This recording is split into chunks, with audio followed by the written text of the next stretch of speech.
meesha runtii aadka ii soo jiidatay ee jaamacadda dhexdeeda waxay tahay meesha stuudioga ardayda lagu baro qaabka live broadcasting iyo professional broadcasting loo sameeyo.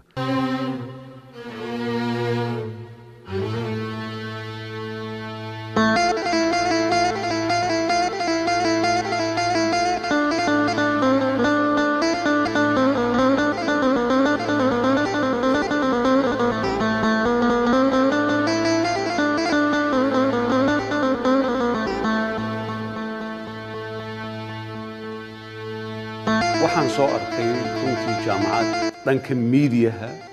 warbaahinta nooc walba ah sida loo sameeyo editingka film studios kala duwan radio broadcasting studio professional ah oo casri ah waxayna u dhigantaa any jaamacad oo adduunka ku taal haddii aan leed Maraykanka Canada iyo waddanka UK staffka shaqaalaha ka shaqeeya iyo dadka waxbara ee macallimiinta professoradana qaabkay wax u sameynayaan runtii iyagoo edit gareynayna waan daawaday hal maalin oo dhan ayaan joogay aad ayaan ula dhahay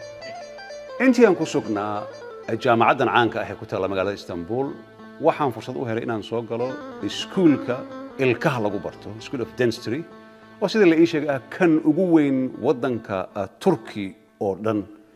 waxa lagu sameeyaa saad ku aragteen wax walba oo dhanka ilkaha ah meeshii hore sawirkeeda aad soo aragteen bilowgii ayaa laga soo bilaabaya ardayda halkan ay fadhiisanayaan way ka badan tahay ardayda dhan dadku aragtaan way ku filan tahay rectorka jaamacadda wuxuu ii sheegay oo qaybtan u qaabilsan in kala bar kaliya ay fadhiisaan waana meesha